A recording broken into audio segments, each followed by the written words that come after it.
from Liam Neeson saying, "Release the Kraken," and Captain Jack Sparrow saying, "Hello, beastie," as he enters the Kraken's mouth. The Kraken is a legendary sea monster that has captured human imagination for centuries. But what is the real story of the Kraken? Where did the Kraken come from? I'm Alex, And I'm Dom. and this is the Alex and Dom Show. So I'm always big into any kind of creature, uh, when it comes to like myths, legends, stuff like that. Mm-hmm. So Kraken, Leviathan, all the Greek myths and monsters, stuff like that. I've always loved that kind of stuff. Okay. So, what is your general knowledge for the audience to give? Like, because right now, if you're listening to this, you don't know what the Kraken is. Like, It's essentially like a colossal squid. yeah, Sometimes it's a squid. Sometimes it looks like a big octopus. It just varies.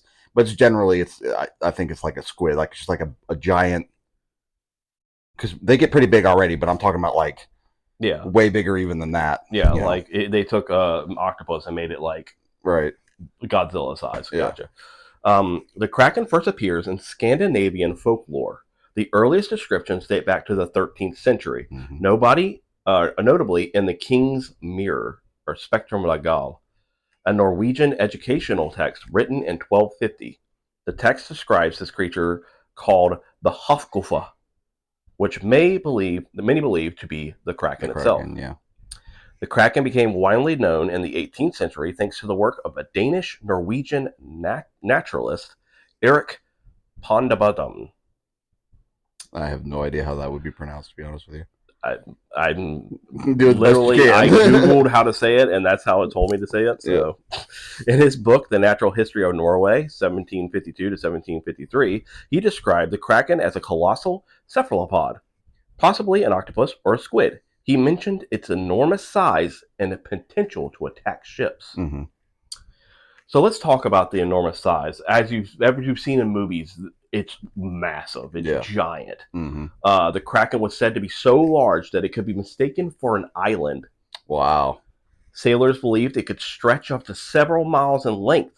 Its size contributed to its ability to drag an entire ships underwater, as its massive arms would have enveloped the large vessel. Right. Kind of like in Pirates of the Caribbean when he took down the vessel. Takes down the ship. Yeah. Notable powers, like powers, like Cthulhu type powers. Yeah, mythological powers. Yeah. Creation of whirlpools.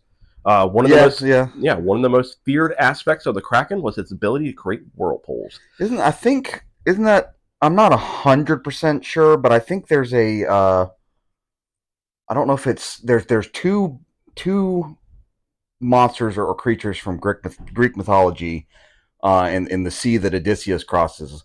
One is up on the cliffs and like grabs the sailors from the ship, and then another one is basically just a giant whirlpool. Yeah. So I wonder if that's kind of related as well. Probably like a lot of mythological creatures cross divides between cultures when they interact with each other. Yeah. And the same thing with dragons and things like that too. I'm sorry to keep interrupting you, but with dragons, the Leviathan, the Kraken, stuff like that, you have to at least think that something similar has been seen. If for all of these other different cultures around the world at different time periods, to have legends of this type of creature, is pretty compelling. I mean, even if we don't have any evidence of especially cultures that have never met each other. Yeah, or we have no evidence that they have met each other, or had anything to do with each other. When the Kraken is submerged, the displacement of water was believed to cause powerful whirlpools that could suck ships into the ocean. Mm-hmm. This aspect of the myth likely stems from natural whirlpools or maelstorms observed in the sea. Maelstroms. Okay. Sorry. Particularly in the treacherous waters around Norway. If you've ever seen any TikTok about the North Sea, you know that it is a horrific sea to be in. The Baltic Sea, the North Sea, about Norway. Cold. Oh yeah, like if you go in that water, you're dead, dude. Yeah. It also has the power to attract fish. Fishermen believed that the Kraken's presence would attract fish. It was thought that the creature's movement stirred up nutrients from the ocean floor, drawing schools of fish to the surface. Right. Some stories suggested that fishermen would deliberately seek out these areas where the Kraken was believed to being it later. Risky. I mean, yeah, you get a lot of a bounty of fish or whatever, but you also risk running into the Kraken. If you think about it, like that's another myth that's like, oh, this place is bountiful for fish. Yeah. Like, why? Oh, there must be a Kraken here, you know, like, but like then you're taking that high risk, high reward, you know. So what it could be is a giant squid. Yeah, but even then, I don't know. They get big, even in like the colossal squids and stuff like that. They were big, but I don't know if big enough to take down some of those ships. Well, I have some size comparisons here. Okay. So as obviously it's not several miles. Yeah. But the giant squid is a real marine creature that can grow to impressive sizes, with its individuals reaching lengths up to 43 feet or 13 meters or more. So I mean that is 43 feet is pretty big, and I don't know, like, how big do you think the Viking ships were? Like 30 feet, right? Like 30 maybe. To 50 feet, maybe 100 at the max. I don't know. So, I mean, a 43-foot colossal squid comes up. Well, they do throw hands with whales. Whales, I mean, they kill sperm whales. They got to be pretty big. And let's say it was attacking the sperm whale. The sperm whale came to breach. You see tentacle big ass monster like with something attached to it. Yeah, you're gonna be like seen anything like that before. You're like, holy crap! And we do tend to exaggerate things from time to time. Yeah, absolutely. Especially when we're retelling stories over time. And you're telling a fish story. Yeah, and this is a big ass fish story. Yeah, for real. These squids inhabit deep ocean waters and rarely are seen by humans, contributing to the mystery and awe surrounding them. Sightings of giant squids, especially their long tentacles and large sides, likely contributed to the myth of the Kraken. Yeah. So let's talk about the encounters people had and maybe some misinterpretations that they may like. Yeah. Like I mean, it's easy to misinterpret a colossal squid or a giant squid. Yeah. With a Kraken. Right. I mean, it's the biggest animal you've ever seen with tentacles. Yeah. And the tentacles are long too. I mean, they're huge. Yeah. Like most of the squid's length is its tentacles. The tentacles, yeah. It's a lot longer, yeah. So sailors and fishermen encountering parts of giant squids, such as tentacles or beached carcasses, might have misinterpreted these evidences of much larger and more fearsome creatures. Yeah. Like you find a tentacle and you're like, oh my god, this is huge. Yeah. The monster must be like twice as big. Yeah. The ocean can create optical illusions and distort perceptions, especially in rough seas, leading to exaggerated stories. Yeah. There's a story about a white manatee that was mistaken for mermaids. They thought manatees were mermaids for the longest time. Yeah. I did know that sailors would mistake them. Yeah.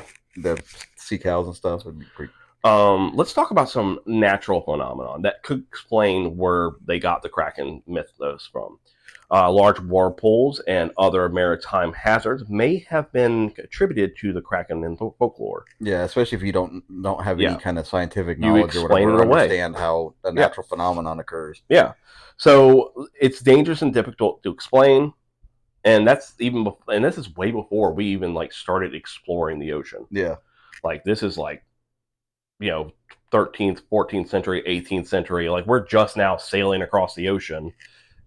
We've never encountered anything like giant monsters or whatever. And sperm whales, blue whales. I mean, you see that? You've never seen it before. It's going to be a massive creature. Yeah. You're like, this thing could swallow us whole. Not to mention the fact that there still probably is things down there that we don't even know about yet. Sure. I mean, deep down in the Mariana Trench, there's probably millions of animals. I'm not saying a megalodon. I don't even think they have to be that deep for us not to know about them at this point. The ocean's huge. Yeah. And it's not like we can send ships down there because, I mean, look with the Titan.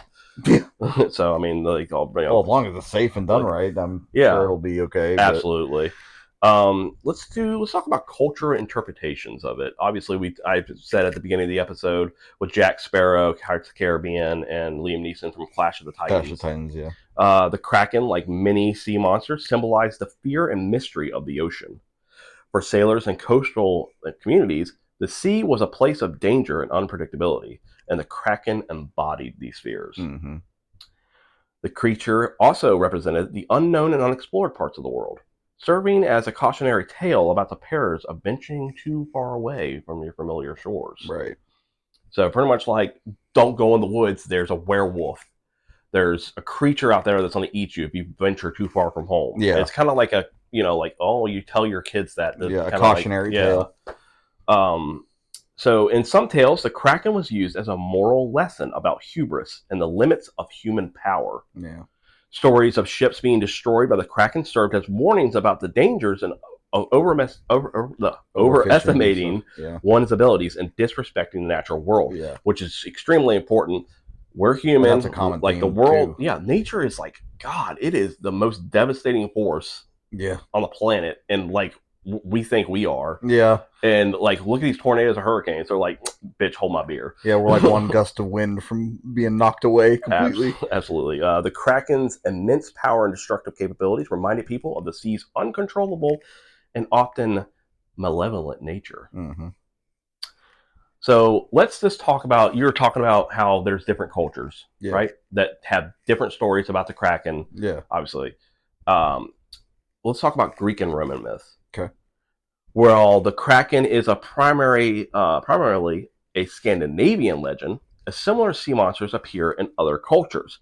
In Greek mythology, the sea monster Scylla and the whirlpool Cerberus. I cannot for the life of me remember. Yeah, it is really. It's like Charybdis share characteristics with the Kraken. So it took two monsters to do the Scandinavians one. Right. Roman naturalists Pliny the Elder wrote about monstrous creatures in his work, Natural History, which included descriptions of giant squids and other marine entities. Mm-hmm. So, I mean, it was like that. It's like you were saying, different cultures. They had to have seen something. Like giant squid, obviously, if multiple cultures seen that, because it's all over the ocean, definitely that's a good explanation for it. Right. Japanese folklore. Japan has its own sea monster myths, such as the Akurakuma a gigantic octopus-like creature said to inhabit Funka Bay. This myth has similarities to the Kraken, with tales of ships being attacked and fishermen encountering the beast. Yeah. While the Kraken itself is not real, the myth is rooted in real experiences and observations of the natural world. It's also cool how you have certain myths. Well, obviously it makes sense depending on where you live at geographically, but I just think it's cool. Like you have specific myths, for people that are seafaring, that do a lot of fishing, as a trade, and then like you go into the forest and you have like specifically those types of like Sasquatch, you have geographic specifical like types of myths Nepal, and cryptids and stuff Yeti, like that. the snowy mountains. Yeah, exactly. I always found that really cool. Yeah, it's amazing. It's basically, but it's all explained away by natural phenomenon. Yeah, of course. That like they're like, oh shit, but that's no fun. Yeah, I know, but like a bigger squid than 43 feet could exist. Oh, of course, yeah. So the fascination with sea monsters like the Kraken reflects humanity's endearing curiosity and awe toward the ocean and its inhabitants. Mm-hmm. Christianity also has a Kraken-like creature, the Leviathan, said to come and bring about the end of the world, or at the end of the world in Revelations. It has like 7 heads or something like that. I'm not familiar with it, but a lot of people get the Kraken, Leviathan, and the creatures from the Greek mythology confused. Yeah, like Clash of the Titans, that Kraken did not exist. Like it took 2 of those Greek monsters and put them into one. Yeah, and for Clash of the Titans, absolutely. So the Kraken is a mysterious creature. Basically, they probably sent ships away. The Scandinavian people sent it across the ocean before Leif Garrett got here to America, and they lost ships because the ocean is treacherous and there's storms come out of nowhere. Mm-hmm. They didn't have Doppler radar. They didn't know something like that. They didn't know about icebergs. They basically were like sailing blind. Yeah. So they used monsters to explain away what happened, just like they did dragons. Yeah. They use monsters to explain, this is why we don't go this far. This is why, you don't go this way. You don't go that way. Yeah. Like the big bad wolf stories. Yeah. Like, don't go in the woods. The big bad wolf will get you. Right. eat your dinner, or if you eat candy before dinner, a witch will cook you in the oven, kind of thing. So it goes along with those lines. But I really like the Kraken. I think has more basis in reality than any other cryptid or mythos creature, because I think it's we found something, because we didn't know. Yeah, but we didn't know the giant squid existed until later, scientifically, until almost I think 100 years ago. I have no idea. I'm pretty sure it hasn't been that long. Yeah. So and then after the giant squid, it was the colossal squid after that. Yeah, and keep finding them bigger and bigger. Like, so like, what's to say we don't go? I mean, like next I said, the gigantic squid. Yeah, the ocean's so hard to explore because of the pressure, and like that. So what's to say there isn't a bigger squid out there? Yeah, or a bigger cephalopod? Yeah, like they are an alien creature to us. Yeah, like so. I mean, I love the Kraken. I love the movie Clash of the Titans because of Liam Neeson's "Release the Kraken." Yeah, and then the Kraken in Pirates of the Caribbean was amazing. It was like two iterations of the same creature, but completely different. Yeah, and I loved it. So this has been the episode of the Kraken. I hope you guys enjoyed it. I hope you learned a lot. I enjoyed it. So we'll see you next week for another episode of the Alex and Dom Show.